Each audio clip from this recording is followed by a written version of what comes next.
നമസ്കാരം. Middle east വാർത്തകൾ തുടങ്ങുന്നു. ആദ്യം നോക്കാം പ്രധാന തലക്കെട്ടുകൾ. 3 സുപ്രധാന നിയമ ഭേദഗതികളുമായി കുവൈറ്റ്. ദിയാദനം മൂലം 20,000 ദിനാറായി ഉയർത്തൽ, കുറഞ്ഞ വിവാഹപ്രായം 18ആയി നിജപ്പെടുത്തൽ തുടങ്ങിയ ഭേദഗതികൾ പ്രാബല്യത്തിൽ.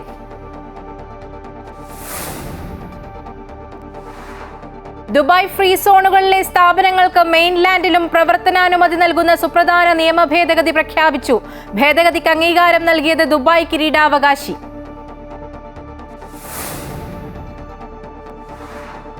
മുനമ്പത്ത് സർക്കാരിന് തിരിച്ചടി. ജുഡീഷ്യൽ കമ്മീഷൻ നിയമനം ഹൈക്കോടതി റദ്ദാക്കി.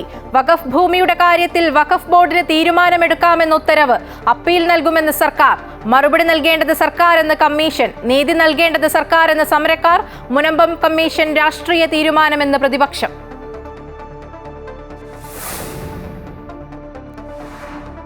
വ്യാഴാഴ്ച മുതൽ അനിശ്ചിതകാല നിരാഹാര സമരം പ്രഖ്യാപിച്ച ആശാവർക്കർമാർ. ഓണറേറിയത്തിനുള്ള മാനദണ്ഡങ്ങൾ പിൻവലിച്ചതുകൊണ്ട് സമരം അവസാനിപ്പിക്കില്ലെന്ന് പ്രതിഷേധക്കാർ. സെക്രട്ടേറിയറ്റ് സ്തംഭിപ്പിച്ച ഉപരോധത്തിനിടെ തളർന്നു വീണ 8 പേർ ആശുപത്രിയിൽ. പ്രതിരോധ സുരക്ഷാ മേഖലയിൽ സഹകരണം ശക്തമാക്കാൻ ഇന്ത്യ ന്യൂസിലാൻഡ് ധാരണ. ഇന്ത്യ വിരുദ്ധ ശക്തികൾ ന്യൂസിലാൻഡിൽ ശക്തമാകുന്നതിൽ ആശങ്കയറിയിച്ച് പ്രധാനമന്ത്രി നരേന്ദ്രമോദി. ന്യൂസിലാൻഡ് പ്രധാനമന്ത്രിയുടെ ഇന്ത്യ സന്ദർശനം തുടരുന്നു.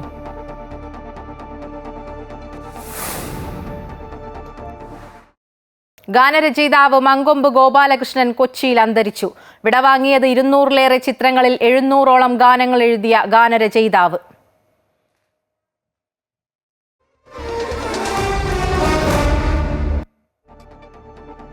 കുവൈറ്റിൽ 3 നിയമ ഭേദഗതികൾ പ്രാബല്യത്തിൽ വന്നു. കഴിഞ്ഞ മാസമാണ് ഈ 3 നിയമങ്ങളിലും ഭേദഗതി വരുത്തിക്കൊണ്ട് നീതിന്യായ മന്ത്രി വിജ്ഞാപനം പുറപ്പെടുവിച്ചത്. കുവൈറ്റ് ചരിത്രത്തിലെ സുപ്രധാനമായ 3 നിയമ ഭേദഗതികളാണ് ഇത്. ദിയാദനത്തിന്റെ പരമാവധി പരിധി 20,000 ദിനാർ ആയി നിജപ്പെടുത്തതാണ് ഇതിൽ ഒന്നാമത്തേത്. കൊലപാതക കേസുകളിൽ വധശിക്ഷയ്ക്ക് വിധിക്കപ്പെട്ടവർ കൊല്ലപ്പെട്ട വ്യക്തിയുടെ ബന്ധുക്കൾ ആവശ്യപ്പെടുന്ന ദിയാദനം അഥവാ ബ്ലഡ് മണി നൽകിയാൽ വധശിക്ഷയിൽ നിന്നും ഒഴിവാക്കപ്പെടും. എന്നാൽ ഈ തുകയ്ക്ക് നിയമപരമായി പരിധി നിശ്ചയിച്ചിരുന്നില്ല. ഈ സംഖ്യയാണ് പരമാവധി പരിധി 20,000 ദിനാറായി നിജപ്പെടുത്തിയിരിക്കുന്നത്. അതേപോലെ രാജ്യത്ത് പുരുഷന്മാർക്കും സ്ത്രീകൾക്കും വിവാഹം രജിസ്റ്റർ ചെയ്യുന്നതിന് ചുരുങ്ങിയ പ്രായപരിധി ഉണ്ടായിരുന്നില്ല. എന്നാൽ പുതിയ നിയമ ഭേദഗതി പ്രകാരം വിവാഹം രജിസ്റ്റർ ചെയ്യുന്നതിന് ഇനി മുതൽ വരനും വധുവിനും 18 വയസ്സ് പൂർത്തിയാകണം. ദുരഭിമാനക്കൊലയ്ക്ക് സാധാരണ കൊലപാതകത്തിന് നൽകുന്ന അതേ ശിക്ഷ ഏർപ്പെടുത്തിയതാണ് മറ്റൊരു സുപ്രധാന നിയമ ഭേദഗതി. മാതാവ്, സഹോദരി, മകൾ എന്നിവരിൽ ആരെങ്കിലും വ്യഭിചാരം നടത്തിയതായി കണ്ടെത്തിയാൽ അതിൻ്റെ പേരിൽ അവരെ കൊലപ്പെടുത്തുന്ന പ്രതിക്ക് കൊലപാതക കേസിൽ നൽകുന്ന ശിക്ഷയിൽ ഇളവ് നൽകുന്ന സമ്പ്രദായമാണ് ഇതോടെ റദ്ദാക്കിയത്. കഴിഞ്ഞ മാസമാണ് ഈ 3 നിയമങ്ങളിലും ഭേദഗതി വരുത്തിക്കൊണ്ട് നീതിന്യായ മന്ത്രി വിജ്ഞാപനം പുറപ്പെടുവിച്ചത്. തുടർന്ന് മന്ത്രിസഭയുടെ അംഗീകാരം കൂടി ലഭിച്ചതോടെയാണ് ഇവ കഴിഞ്ഞ ദിവസം മുതൽ പ്രാബല്യത്തിൽ വന്നത്. Anil K Nambiar, Amrita news, Kuwait. Dubai free സോണുകളിലെ സ്ഥാപനങ്ങൾക്ക് മെയിൻലാൻഡിലും പ്രവർത്തനാനുമതി നൽകുന്ന സുപ്രധാന നിയമ ഭേദഗതി പ്രഖ്യാപിച്ചു. ദുബായ് കിരീടാവകാശിയും ഉപപ്രധാനമന്ത്രിയും പ്രതിരോധ മന്ത്രിയും ദുബായ് എക്സിക്യൂട്ടീവ് കൗൺസിൽ ചെയർമാനുമായ Sheikh Hamdan bin Mohammed bin Rashid Al മക്തൂമാണ് ഭേദഗതിക്ക് അംഗീകാരം നൽകിയത്.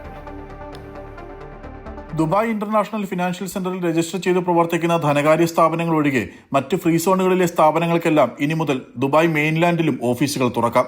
2033ഓടെ ദുബായിയുടെ സമ്പദ്വ്യവസ്ഥ ഇരട്ടിയാക്കുക എന്ന ലക്ഷ്യത്തോടെ പ്രഖ്യാപിച്ച ദുബായ് എക്കണോമിക് അജണ്ടയുടെയും ലോകത്തിലെ ഏറ്റവും മികച്ച സാമ്പത്തിക സ്ഥിതിയുള്ള നഗരങ്ങളിൽ ആദ്യ 3 സ്ഥാനങ്ങളിൽ ഇടം നേടുക എന്ന ലക്ഷ്യത്തിന്റെയും അടിസ്ഥാനത്തിലാണ് ഈ സുപ്രധാന നിയമ ഭേദഗതി പ്രഖ്യാപിച്ചത്. ഫ്രീ സോണുകൾക്ക് പുറത്ത് പ്രവർത്തനം നടത്താൻ ആഗ്രഹിക്കുന്ന സ്ഥാപനങ്ങൾ ദുബായ് സാമ്പത്തിക വിനോദസഞ്ചാര വകുപ്പിൽ നിന്നും അതിനുള്ള ലൈസൻസ് സ്വന്തമാക്കണം. 1 വർഷം കാലാവധിയുള്ള ലൈസൻസ് ആവശ്യമെങ്കിൽ പുതുക്കാം. ഫ്രീ സോണുകൾക്കപ്പുറം ദുബായ് മെയിൻലാൻഡിലേക്ക് പ്രവർത്തനങ്ങൾ എളുപ്പത്തിൽ വ്യാപിപ്പിക്കാൻ സാധിക്കുന്നതിലൂടെ ബിസിനസ് കൂടുതൽ മെച്ചപ്പെടുത്താൻ സാധിക്കും. ഇതോടെ തൊഴിലവസരങ്ങളിൽ ഉൾപ്പെടെ വർധനവുണ്ടാകും. ഇത്തരം സ്ഥാപനങ്ങൾ അവരുടെ പ്രവർത്തനങ്ങളുമായി ബന്ധപ്പെട്ട ഫെഡറൽ പ്രാദേശിക നിയമങ്ങൾ പാലിക്കുകയും ഫ്രീ സോണിന് പുറത്തു നടത്തുന്ന പ്രവർത്തനങ്ങൾക്കായി പ്രത്യേക സാമ്പത്തിക രേഖകൾ സൂക്ഷിക്കുകയും വേണം. ദുബായ് നിക്ഷേപത്തിന് അനുയോജ്യമായ സ്ഥലമാണെന്നും സംരംഭകരുടെ ബിസിനസ് താൽപര്യങ്ങൾ സംരക്ഷിച്ചുകൊണ്ട് സുസ്ഥിര വികസനം സാധ്യമാകുന്ന ഇടമാണെന്നുമുള്ള സന്ദേശം നൽകുന്നതാണ് ഈ നിർണായക തീരുമാനം. Amrita news, Dubai. സൗദിയുടെ നിയമങ്ങൾ ലംഘിച്ച് രാജ്യത്ത് ചരക്ക് ഗതാഗത മേഖലയിൽ പ്രവർത്തിക്കുന്ന ട്രക്കുകൾക്ക് 1,60,000 റിയാൽ വരെ പിഴ ചുമത്താൻ ട്രാൻസ്പോർട്ട് ജനറൽ അതോറിറ്റി തീരുമാനം. വിദേശ ട്രക്കുകളുടെ ഭാഗത്തുള്ള നിയമലംഘനങ്ങളും അവയ്ക്കുള്ള പിഴകളും അടങ്ങിയ പട്ടിക അതോറിറ്റി അംഗീകരിച്ചു. ഇതനുസരിച്ച് സൗദിയിൽ നിയമം ലംഘിച്ച് ചരക്ക് ഗതാഗത മേഖലയിൽ പ്രവർത്തിക്കുന്ന വിദേശ ട്രക്കുകൾക്ക് വാർണിംഗ് പീരീഡ് നൽകില്ല. ഇത്തരം ട്രക്കുകൾക്ക് ആദ്യ തവണ 10,000 റിയാൽ പിഴ ചുമത്തി ലോറികൾക്ക് 15 ദിവസം കസ്റ്റഡിയിൽ സൂക്ഷിക്കും. ഒരു വർഷത്തിനുള്ളിൽ നിയമലംഘനം ആവർത്തിക്കുന്ന ലോറികൾക്ക് 20,000 റിയാൽ പിഴ ചുമത്തി ട്രക്കുകൾ 30 ദിവസത്തേക്ക് കസ്റ്റഡിയിലെടുക്കും. രണ്ടാമതും നിയമലംഘനം ആവർത്തിക്കുന്ന ട്രക്കുകൾക്ക് 40,000 റിയാൽ മുതൽ ഇരട്ടിയായി ഒരു വർഷത്തിനുള്ളിൽ 4ാം തവണയും നിയമലംഘനം ആവർത്തിക്കുന്ന ട്രക്കുകൾക്ക് 1,60,000 റിയാൽ പിഴ ചുമത്തി ലോറികൾ 60 ദിവസത്തേക്കാകും കസ്റ്റഡിയിൽ വെക്കുക. കുവൈറ്റിൽ ഏപ്രിൽ ആദ്യം മുതൽ വാരാന്ത്യങ്ങളിലും ഔദ്യോഗിക അവധി ദിവസങ്ങളിലും ബാങ്ക് സെറ്റിൽമെന്റ് സംവിധാനം പ്രവർത്തിക്കും. ഇതോടെ ഇന്റർ പാർട്ടിസിപ്പന്റ് പേയ്മെന്റുകൾക്കുള്ള automated settlement system, Kuwait electronic cheque clearing system എന്നിവ നിലവിൽ വരും. ഈ സിസ്റ്റം പ്രവർത്തിപ്പിക്കാൻ സെൻട്രൽ ബാങ്ക് ഓഫ് കുവൈറ്റ് പ്രാദേശിക ബാങ്കുകൾക്ക് നിർദ്ദേശം നൽകി.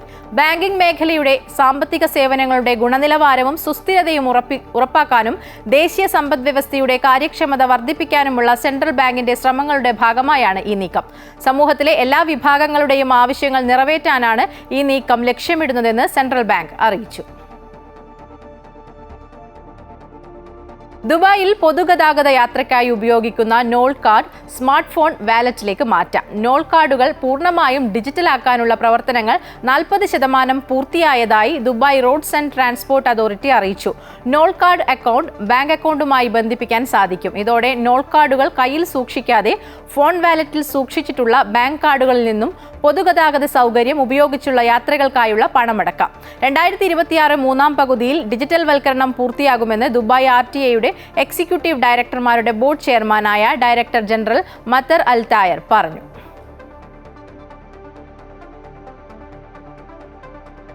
UAE-യിലെ വിവിധ ഇടങ്ങളിൽ മഴ ലഭിച്ചു. ഇന്ന് പുലർച്ചെ ദുബായ് എക്സ്പോ, അബുദാബി ഖലീഫ സിറ്റി, അൽ ബത്വാൻ വിമാനത്താവളം എന്നിവിടങ്ങളിലാണ് നേരിയ തോതിൽ മഴ ലഭിച്ചത്. താരിഫ്, ഹാമിം, ഹബ്ഷാൻ, ലിവ, മദീനത്ത് സായിദ്, അൽ ദഫ്ര എന്നിവിടങ്ങളിലും മഴ പെയ്തു. ദുബായ്, അബുദാബി എന്നിവിടങ്ങളിൽ തുടർന്നും മഴയ്ക്ക് സാധ്യതയുണ്ടെന്ന് കാലാവസ്ഥാ നിരീക്ഷണ കേന്ദ്രം അറിയിച്ചു. മിക്കയിടങ്ങളിലും ഉച്ചയ്ക്ക് ശേഷം വരെ മൂടിക്കെട്ടിയ അന്തരീക്ഷമായിരുന്നു. താപനിലയിലും കുറവുണ്ടായി. വരും ദിവസങ്ങളിൽ തീരപ്രദേശങ്ങളിൽ മൂടൽ മഞ്ഞിന് സാധ്യതയുണ്ടെന്നും കാലാവസ്ഥാ നിരീക്ഷണ കേന്ദ്രം അറിയിച്ചു. വാഹനം ഓടിക്കുന്നവർ ജാഗ്രത പാലിക്കണമെന്നും അധികൃതർ നിർദ്ദേശിച്ചിട്ടുണ്ട്. ഇനി മറ്റു വാർത്തകൾ കൂടി നോക്കാം. മുനമ്പം ജുഡീഷ്യൽ കമ്മീഷൻ നിയമനം ഹൈക്കോടതി റദ്ദാക്കി. വഖഫ് ഭൂമിയിൽ വഖഫ് ട്രിബ്യൂണലിന്റെ അനുവാദമില്ലാതെ കമ്മീഷനെ നിയമിക്കാൻ സർക്കാരിന് അധികാരമില്ലെന്ന് ഹൈക്കോടതി. മുനമ്പത്തെ ഭൂമി വഖഫ് ഭൂമിയാണെന്ന സിവിൽ കോടതി ഉത്തരവ് നിലവിലുള്ള കാര്യം ചൂണ്ടിക്കാട്ടിയാണ് കോടതി നടപടി. കേരള വഖഫ് സംരക്ഷണ വേദി നൽകിയ ഹർജിയിൽ ജസ്റ്റിസ് ബെച്ചു കുര്യൻ തോമസിന്റെ സിംഗിൾ ബെഞ്ചാണ് വിധി പറഞ്ഞത്. കമ്മീഷനെ നിയോഗിക്കാൻ സർക്കാരിന് അധികാരമുണ്ടെന്നും എന്നാൽ മനസ്സിരുത്തിയല്ല സർക്കാർ കമ്മീഷനെ നിയോഗിച്ചതെന്നും ഹൈക്കോടതി പറഞ്ഞു. കൃത്യമായ വിശദീകരണം നൽകാൻ സർക്കാരിനായില്ല. ഭൂമിയുടെ ഉടമസ്ഥാവകാശം സംബന്ധിച്ച തർക്കം വഖഫ് ട്രൈബ്യൂണലിന്റെ പരിഗണനയിലിരിക്കെ എങ്ങനെ ജുഡീഷ്യൽ കമ്മീഷനെ നിയോഗിക്കാനാകുമെന്ന് ഹർജിയിൽ വാദം കേൾക്കവേ ഹൈക്കോടതി ചോദിച്ചു. വിഷയത്തിൽ സർക്കാർ അപ്പീൽ പോകാൻ തീരുമാനിച്ചു. സംസ്ഥാന സർക്കാരാണ് മുനമ്പത്ത് കമ്മീഷനെ നിയമിച്ചതെന്നും സർക്കാരാണ് വിഷയത്തിൽ മറുപടി നൽകേണ്ടതെന്നും Munambam judicial commission justice CN Ramachandran Nair.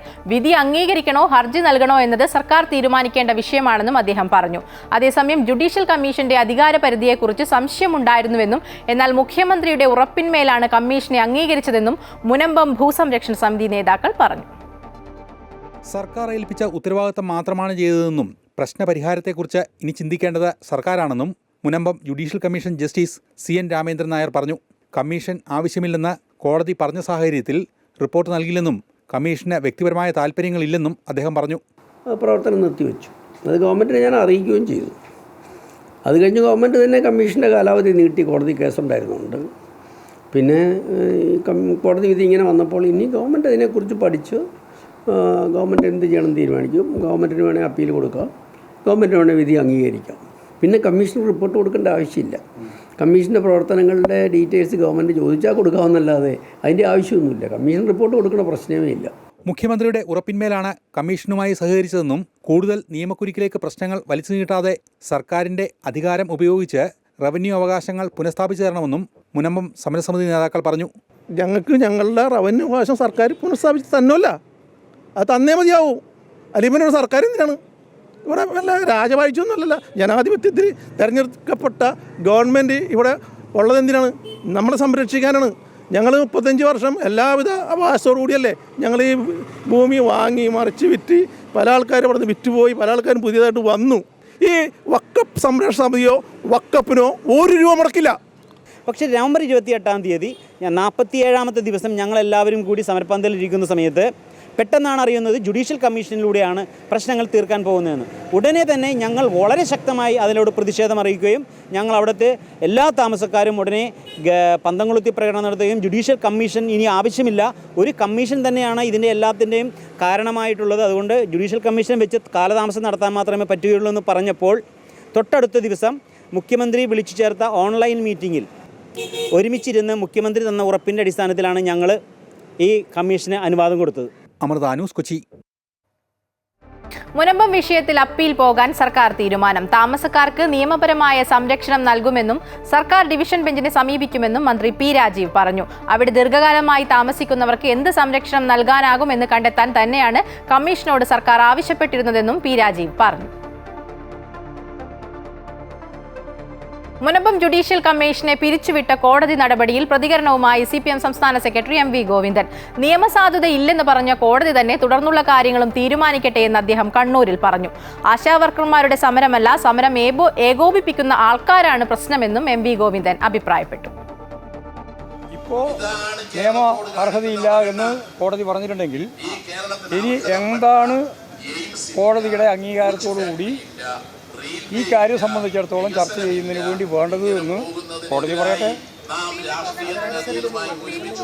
അപ്പീലെന്നുള്ള ഞാൻ കോടതി തന്നെ പറയട്ടെ എന്ന്. കോടതി തന്നെ അപ്പീൽ എന്ന് പറഞ്ഞാൽ കോടതിയല്ലേ. സമരം നടന്നുകൊണ്ടിരിക്കുകയാണ്. സമരം നടന്നുകൊണ്ട് നിങ്ങൾക്ക് എന്തിനാ ഇത്ര വേദനാകുന്നു? മുനമ്പം വിഷയത്തിൽ സർക്കാരിന്റെ വീഴ്ച കൊണ്ടാണ് ഇത്തരത്തിലൊരു കോടതി വിധി ഉണ്ടായതെന്ന് PK കുഞ്ഞാലിക്കുട്ടി. എല്ലാ സംഘടനകളും സർക്കാരിന്റെ മധ്യസ്ഥതയ്ക്ക് വിട്ടുകൊടുത്തതാണ്. എന്നാൽ സർക്കാർ അത് അവധാനതയോടെ കണ്ടില്ല. ഇനി ഇത് പരിഹരിക്കേണ്ടതും സർക്കാരാണ്. വളരെ സെൻസിറ്റീവായ വിഷയമാണ്. കാലതാമസം ഉണ്ടാകാതെ ഉടൻ പരിഹാരം ഉണ്ടാകണമെന്നും കുഞ്ഞാലിക്കുട്ടി പറഞ്ഞു. യാതൊരു അർത്ഥശങ്കക്കും ഇടയില്ലാത്ത വിധം പറഞ്ഞതാണ്. അതിൽ സർക്കാർ ഉചിതമായ നടപടി എടുത്തോട്ടെ എന്ന് പറഞ്ഞു. അങ്ങനെ വെച്ച കമ്മീഷനാണിപ്പത്. ആ കമ്മീഷൻ അപ്പോയിൻ്റ് ചെയ്തത് അതിലുള്ള നിയമപരമായ പ്രശ്നങ്ങൾ ചൂണ്ടിക്കാണിച്ചിട്ടാണ്. ഇപ്പോൾ സർക്കാരിന് അവകാശമുണ്ട് എന്ന് പറഞ്ഞിട്ടുണ്ട്. പക്ഷേ മുനമ്പം വിഷയത്തിലെ BJPയുടെ നിലപാട് ശരിവയ്ക്കുന്നതാണ് ഹൈക്കോടതി വിധിയെന്ന് BJP നേതാവ് V മുരളീധരൻ. മുനമ്പം പ്രശ്നത്തിന് ശാശ്വത പരിഹാരം കേന്ദ്ര നിയമത്തിൽ ഭേദഗതി വരുത്തിയാൽ മാത്രമേ സാധ്യമാകൂ എന്നും ദേശീയ തലത്തിൽ അതിനുള്ള നടപടികൾ നടക്കുന്നുണ്ടെന്നും അദ്ദേഹം വ്യക്തമാക്കി. മുനമ്പത്തെ ജനങ്ങൾക്കൊപ്പമാണ് UDF-ഉം LDF-ഉം എങ്കിൽ പാർലമെന്റിൽ അവർ ഭേദഗതിയെ പിന്തുണയ്ക്കണമെന്നും മുരളീധരൻ പറഞ്ഞു. ഭാരതീയ ജനതാ പാർട്ടി ഈ വിഷയത്തിൻ്റെ തുടക്കം മുതൽ പറഞ്ഞിട്ടുള്ള നിലപാട്, ആ നിലപാട് ശരിയാണ് എന്നുള്ളത് ഹൈക്കോടതിയുടെ വിധിയുടെ കൂടെ വ്യക്തമായിരിക്കുകയാണ്. ഒരു കേന്ദ്ര നിയമം, ആ നിയമത്തിൽ ഏത് തരത്തിലുള്ള ഇടപെടലും അത് സംസ്ഥാന സർക്കാരിന് സാധ്യമല്ല എന്നുള്ളത് ഈ വിധിയിലൂടെ വ്യക്തമായിരിക്കുകയാണ്. ഇന്ത്യ ന്യൂസിലൻഡ് സ്വതന്ത്ര വ്യാപാര കരാറിന്മേലുള്ള ആദ്യഘട്ടം അടുത്ത മാസത്തോടെ നടത്താൻ ഇരു രാജ്യങ്ങളും തമ്മിൽ ധാരണയായി. 10 വർഷത്തിന് ശേഷം ന്യൂസിലാൻഡിന്റെ കയറ്റുമതി മേഖലയിൽ ഇന്ത്യ പ്രധാന പങ്കുവഹിക്കാൻ ഒരുങ്ങുകയാണെന്ന് ക്രിസ്റ്റഫർ ലക്സൺ പ്രതികരിച്ചു. സമുദ്ര സുരക്ഷാ സഹകരണത്തിനുള്ള ധാരണാപത്രത്തിലും ഇരു നേതാക്കളും ഒപ്പുവെച്ചു. അതേസമയം ന്യൂസിലാൻഡിലെ ഇന്ത്യാവിരുദ്ധ പ്രവർത്തനങ്ങൾ നടത്തുന്ന നിയമവിരുദ്ധ ഘടകങ്ങളെക്കുറിച്ച് പ്രധാനമന്ത്രി നരേന്ദ്രമോദി ക്രിസ്റ്റഫർ ലക്സനോട് ആശങ്ക അറിയിച്ചു. ഡിജിറ്റൽ പേയ്മെന്റ് മേഖലയിലെ സഹകരണത്തിനും ഇരു രാജ്യങ്ങളും തമ്മിൽ ധാരണയിലെത്തിയിട്ടുണ്ട്. ഇരു രാജ്യങ്ങളും തമ്മിലുള്ള വ്യാപാര ചർച്ചകൾ 2010 ആരംഭിച്ചിരുന്നെങ്കിലും വിപണി പ്രശ്നങ്ങളെ തുടർന്ന് നിലയ്ക്കുകയായിരുന്നു. Kerala Asha health workers association സെക്രട്ടേറിയറ്റിന് മുന്നിൽ നടത്തിയ രാപ്പകൽ സമരം 3ാം ഘട്ടത്തിലേക്ക്. വ്യാഴാഴ്ച മുതൽ അനിശ്ചിതകാല നിരാഹാര സമരം പ്രഖ്യാപിച്ചു. മഴയും വെയിലും അവഗണിച്ച് 100 കണക്കിന് ആശാ വർക്കർമാരാണ് സെക്രട്ടേറിയറ്റ് ഉപരോധത്തിൽ പങ്കെടുത്തത്.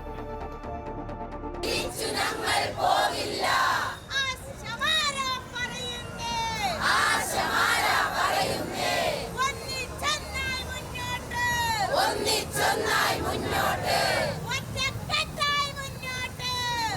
സെക്രട്ടേറിയറ്റിന് മുന്നിൽ ആശാവർക്കർമാർ നടത്തിവന്ന സമരം 36 ദിവസം പിന്നിട്ടിട്ടും സർക്കാർ അനുകൂല തീരുമാനം പ്രഖ്യാപിക്കാത്തതിൽ പ്രതിഷേധിച്ചാണ് അനിശ്ചിതകാല നിരാഹാര സമരത്തിലേക്ക് നീങ്ങുന്നതായി ആശാവർക്കർമാർ പ്രഖ്യാപിച്ചത്. വരുന്ന വ്യാഴാഴ്ച മുതൽ ദിവസവും 3 പേർ നിരാഹാര സമരമിരിക്കും. നമ്മൾ അനിശ്ചിതകാല സമരം പ്രഖ്യാപിച്ചിരിക്കുന്ന നിരാഹാര സമരമാണ്. കേരളത്തിലെ കോവിഡ് പോരാളികൾ, കോവിഡ് വാരിയേഴ്സ് എന്നൊക്കെ പറഞ്ഞ് നിങ്ങൾ അഭിനന്ദിച്ച ആളുകൾ ഈ തെരുവിൽ സെക്രട്ടേറിയറ്റിന് മുന്നിൽ നിരാഹാരം കിടക്കാൻ പോവുകയാണ്, പട്ടിണി കിടന്ന് മരിക്കാൻ പോവുകയാണ്. സർക്കാരിന് വേണമെങ്കിൽ പരിഗണിക്കാം, ഇല്ലെങ്കിൽ അവരെ മരണത്തിലേക്ക് തള്ളിവിടാം. രാവിലെ 10:30 മുതൽ ആരംഭിച്ച സെക്രട്ടേറിയറ്റ് ഉപരോധം പിന്നീട് റോഡ് ഉപരോധമായി മാറുകയായിരുന്നു. വിവിധ ജില്ലകളിൽ നിന്നുമെത്തിയ 100 കണക്കിന് ആശമാർ ഉപരോധത്തിന്റെ ഭാഗമായി. കെ രമ MLA ഉപരോധ സമരം ഉദ്ഘാടനം ചെയ്തു. ചില്ലുമേടകളിൽ ഇരുന്നവർക്ക് ഈ സമരം തിരിച്ചറിയാനാകില്ലെന്ന് കെ രമ പറഞ്ഞു. അത് ഒരുപക്ഷെ ഈ AC റൂമുകളിലും ചില്ലുമേടകളിലും ഇരിക്കുന്ന ഭരണാധികാരികൾക്ക് അതിന്റെ പ്രയാസങ്ങൾ മനസ്സിലാവില്ല. CPM പ്രാദേശിക നേതൃത്വത്തിന്റെ ഭീഷണി അവഗണിച്ചും സർക്കാർ സംഘടിപ്പിച്ച പരിശീലന പരിപാടി ബഹിഷ്കരിച്ചുമാണ് ആശാവർക്കർമാർ ഉപരോധ സമരത്തിന്റെ ഭാഗമായത്. വെയിലും മഴയും അവഗണിച്ച് നടത്തിയ സമരത്തിൽ 8 പേർക്ക് ശാരീരിക അസ്വാസ്യം അനുഭവപ്പെട്ടെങ്കിലും സമരത്തിന്റെ വീര്യം ഒട്ടും ചോർന്നില്ല.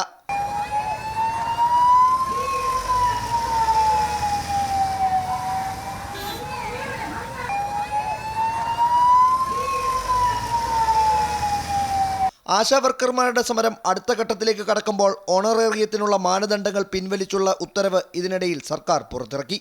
എന്നാൽ തങ്ങളുടെ പ്രഖ്യാപിത മുദ്രാവാക്യങ്ങളിൽ നിന്നും പിന്നോട്ടില്ലെന്നാണ് കേരള ആശാ ഹെൽത്ത് വർക്കേഴ്സ് അസോസിയേഷന്റെ തീരുമാനം. പ്രതിപക്ഷ നേതാവ് VD സതീശൻ, രമേശ് ചെന്നിത്തല, BJP സംസ്ഥാന അധ്യക്ഷൻ K സുരേന്ദ്രൻ എന്നിവർ ഉപരോധത്തിനിടെ സമരക്കാരെ സന്ദർശിച്ച് പിന്തുണ അറിയിച്ചു. അമൃത ന്യൂസ്, തിരുവനന്തപുരം. മുഖ്യമന്ത്രി നിർമ്മല സീതാരാമൻ കൂടിക്കാഴ്ചയെ നിയമസഭയിൽ വിമർശിച്ചു പ്രതിപക്ഷം. മിസ്റ്റർ ചീഫ് മിനിസ്റ്റർ പരാമർശവുമായി രമേശ് ചെന്നിത്തല വീണ്ടും രംഗത്ത് വന്നു. കേന്ദ്ര ധനമന്ത്രി നിർമ്മല സീതാരാമനുമായി മുഖ്യമന്ത്രി അനൌദ്യോഗിക കൂടിക്കാഴ്ച നടത്തിയത് എന്തിനാണെന്ന് രമേശ് ചെന്നിത്തല ചോദിച്ചു.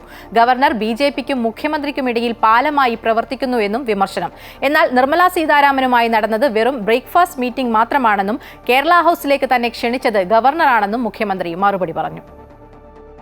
ധനാഭ്യർത്ഥന ചർച്ചയ്ക്കിടെയാണ് ഡൽഹിയിലെ കൂടിക്കാഴ്ചയെ ചൊല്ലി മുൻ പ്രതിപക്ഷ നേതാവ് രമേശ് ചെന്നിത്തല മുഖ്യമന്ത്രിയെ വീണ്ടും മിസ്റ്റർ ചീഫ് മിനിസ്റ്റർ എന്ന് സംബോധന ചെയ്തത്. കേന്ദ്ര ധനമന്ത്രി നിർമ്മല സീതാരാമനുമായി മുഖ്യമന്ത്രി അനൌദ്യോഗിക കൂടിക്കാഴ്ച നടത്തിയത് എന്തിനാണെന്ന് വിശദീകരിക്കണമെന്ന് ചെന്നിത്തല ആവശ്യപ്പെട്ടു. ഗവർണർ രാജേന്ദ്ര അർലേക്കർ BJPക്കും മുഖ്യമന്ത്രിക്കുമിടയിൽ പാലമായി പ്രവർത്തിക്കുന്നുവെന്നും ചെന്നിത്തല വിമർശിച്ചു. സർ, എന്ത് അനൌദ്യോഗിക സന്ദർശനമാണ് സാർ കേരളത്തിന്റെ മുഖ്യമന്ത്രി ധനകാര്യമന്ത്രിയോട് നടത്തിയതെന്ന് നമുക്കറിയണ്ടേ? അവർ ഗവർണറുടെ സാന്നിധ്യത്തിൽ, ഗവർണർ നല്ല മനുഷ്യരാണ്, പക്ഷെ ഗവർണർക്ക് ഒരു രാഷ്ട്രീയമുണ്ട്. മിസ്റ്റർ ചീഫ് മിനിസ്റ്റർ, നിങ്ങൾ പറയണം, എന്താണ് നിങ്ങൾ കേന്ദ്ര ധനകാര്യമന്ത്രിയുമായിട്ട് എന്ത് ചർച്ച ചെയ്തു?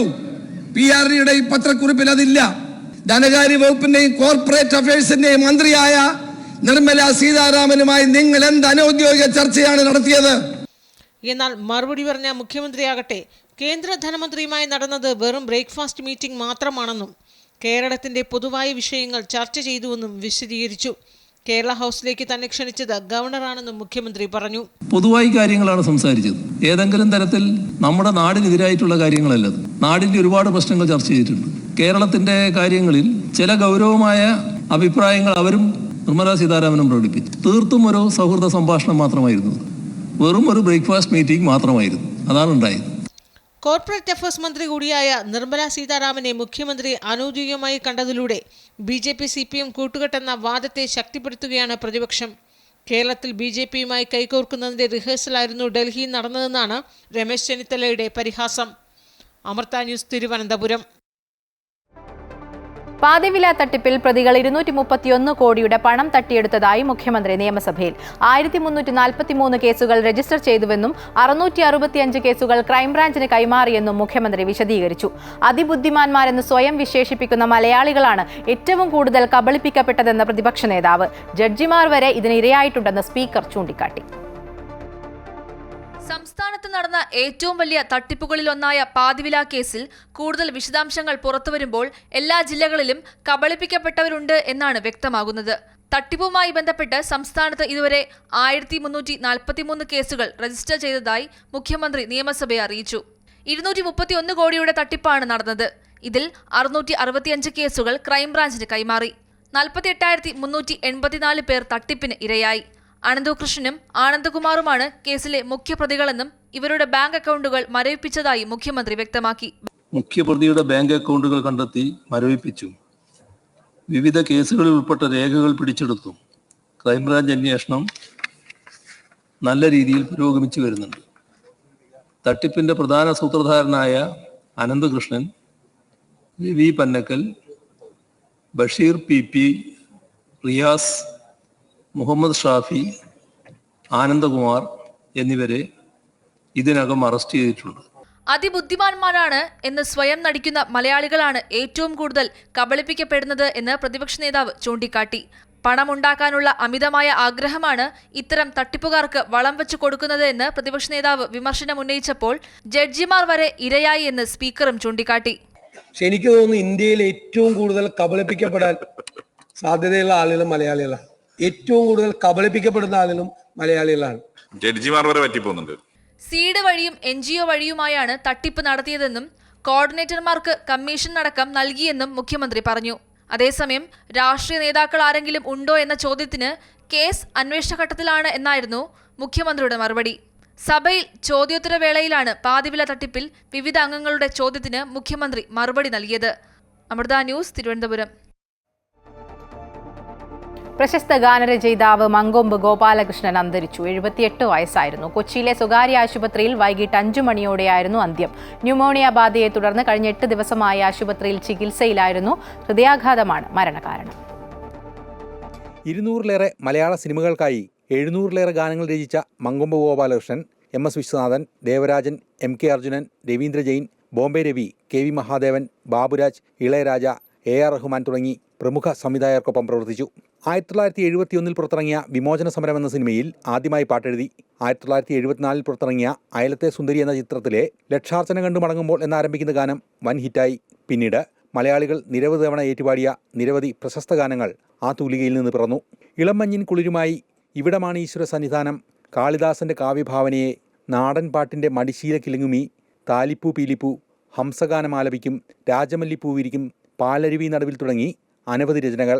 അനുഗ്രഹീതനായ ഗാനരചയിതാവായിരുന്നു. എനിക്ക് തോന്നുന്നത് മലയാളത്തിൻ്റെ സിനിമ ഈ ചലച്ചിത്രഗാന ചരിത്രത്തിലെ ഏറ്റവും മികച്ച, ഏറ്റവും മഹാന്മാരായ പ്രതിഭകൾ ജീവിച്ചിരുന്ന കാലം, അതായത് ഭാസ്കരൻ മാഷ്, വയലാർ, ONV അടക്കമുള്ള മഹാരഥന്മാർ ജീവിച്ചിരുന്ന കാലത്താണ് അദ്ദേഹം സിനിമയിലേക്ക് കടന്നു വരുന്നത്. അപ്പോൾ അന്നത്തെ കാലത്ത് ഈ വലിയ പ്രതിഭകളുടെ ഒരു സമഗ്രമായ ആധിപത്യം നിലവിലുണ്ടായിരുന്ന കാലത്ത് ഒരു സാധാരണ മറ്റ് കാവ്യാനുശീലന അത്തരം ഒരു കവി എന്നുള്ള നിലയ്ക്ക് വലിയ യശസ്സൊന്നും ഉണ്ടായിരുന്ന കാലത്തല്ല. അദ്ദേഹം അത് പ്രാദേശികമായിട്ട് കുട്ടനാട്ടിലെ സാഹിത്യ സമ്മേളനങ്ങളിലും ചെറിയ മാസികകളിലും ഒക്കെ എഴുതിയിരുന്ന ആളാണ്. ആ കാലത്ത് അദ്ദേഹം സിനിമയിലേക്ക് കടന്നു വരികയും അദ്ദേഹത്തിൻ്റെതായ ഒരു ഇടം അദ്ദേഹം സ്ഥാപിച്ചെടുക്കുകയും ചെയ്തിട്ടുണ്ട്. 10-ലേറെ സിനിമകൾക്ക് തിരക്കഥ എഴുതിയ മങ്കൊമ്പ് ഗോപാലകൃഷ്ണൻ അടുത്ത കാലത്ത് സജീവമായിരുന്നത് ബ്രഹ്മാണ്ഡ ചിത്രങ്ങൾക്ക് മൊഴിമാറ്റം നടത്തിയായിരുന്നു. RRR, ബാഹുബലിയുടെ 2 ഭാഗങ്ങൾ, യാത്ര, ധീര, ഈച്ച എന്നീ ചിത്രങ്ങളുടെ മൊഴിമാറ്റ തിരക്കഥകൾ അദ്ദേഹത്തിൻ്റെതായിരുന്നു. ചെറുപ്പം മുതൽ കവിത എഴുതുമായിരുന്ന മങ്കൊമ്പ് 1970 മദ്രാസിലെത്തിയതോടെയാണ് സിനിമാ രംഗത്തേക്കെത്തിയത്. 10 സിനിമകൾക്ക് കഥയും തിരക്കഥയും മങ്കൊമ്പ് ഗോപാലകൃഷ്ണൻ രചിച്ചിട്ടുണ്ട്. അമൃത ന്യൂസ്, കൊച്ചി. ആനയെഴുന്നള്ളിപ്പ് സംസ്കാരത്തിന്റെ ഭാഗമെന്ന് സുപ്രീം കോടതി. ആനയെഴുന്നള്ളത്തിനെതിരെ ഹൈക്കോടതിയുടെ ഇടക്കാല ഉത്തരവ് സുപ്രീം കോടതി സ്റ്റേ ചെയ്തു. ഉത്സവങ്ങളിൽ ആനയെഴുന്നള്ളിപ്പ് പൂർണ്ണമായി തടയാനുള്ള നീക്കമാണ് കേരള ഹൈക്കോടതി നടത്തുന്നതെന്ന് സുപ്രീം കോടതി നിരീക്ഷിച്ചു. നേരത്തെ ഹൈക്കോടതി പുറപ്പെടുവിച്ച ആനകളുടെ സർവേ നടത്തണം എന്നതുൾപ്പെടെയുള്ള നിർദ്ദേശമാണ് ഇപ്പോൾ സ്റ്റേ ചെയ്തത്. ഹൈക്കോടതി ഉത്തരവിനെതിരെ വിശ്വ ഗജസേവാ സമിതി നൽകിയ ഹർജിയിലാണ് സുപ്രീം കോടതി ഉത്തരവ്. നാട്ടാന പരിപാലനവുമായി ബന്ധപ്പെട്ടും ഉത്സവത്തിന് ആനയെ എഴുന്നള്ളിക്കുന്ന വിഷയത്തിലും ഹൈക്കോടതി സ്വമേധയാ എടുത്ത കേസ് നിലനിൽക്കുന്നതിനിടെയായിരുന്നു പാറമേക്കാവ് തിരുവമ്പാടി ദേവസ്വങ്ങൾ ഹർജിയുമായി എത്തിയത്. ഹൈക്കോടതി സ്വമേധയാ എടുത്ത കേസ് പൂർണ്ണമായി സുപ്രീം കോടതിയിലേക്ക് മാറ്റണമെന്നാവശ്യപ്പെട്ടായിരുന്നു ഇരു ദേവസ്വങ്ങളുടെയും ഹർജി. എന്നാൽ ഹൈക്കോടതിയുടെ പരിഗണനയിലിരിക്കുന്ന വിഷയമായതിനാൽ ഇടപെടാൻ സുപ്രീം കോടതി വിസമ്മതിച്ചു. തുടർന്ന് ദേവസ്വങ്ങൾ ഹർജി പിൻവലിക്കുകയും ചെയ്തു. ഈ സാഹചര്യത്തിലാണ് വിശ്വ ഗജസേവാ സമിതി മറ്റൊരു ഹർജി സുപ്രീം കോടതിക്ക് നൽകിയത്. ഹൈക്കോടതി സ്വമേധയാ എടുത്ത കേസിൽ വാദം കേൾക്കുന്ന ഡിവിഷൻ ബെഞ്ചിലെ 2 ജഡ്ജിമാർക്ക് മൃഗസംഘടനകളുമായി ബന്ധമുണ്ടെന്നും നടപടിക്ക് പിന്നിൽ ഗൂഢാലോചനയുണ്ടെന്നും ഹർജിയിൽ പറയുന്നു. ഈ ഹർജി പരിഗണിക്കവെയാണ് സുപ്രീം കോടതി നിർണായക നിർണായക നിരീക്ഷണം നടത്തിയത്. News desk Amrita TV. Kerala Sangeetha Nataka അക്കാദമിയുടെ 2024 പുരസ്കാരങ്ങൾ പ്രഖ്യാപിച്ചു. വീണയിൽ A. അനന്തപത്മനാഭൻ, നാടകത്തിൽ സേവ്യർ പുൽപ്പാട്ട്, നൃത്തത്തിൽ കലാമണ്ഡലം സരസ്വതി എന്നിവർക്ക് ഫെലോഷിപ്പ് ലഭിച്ചു.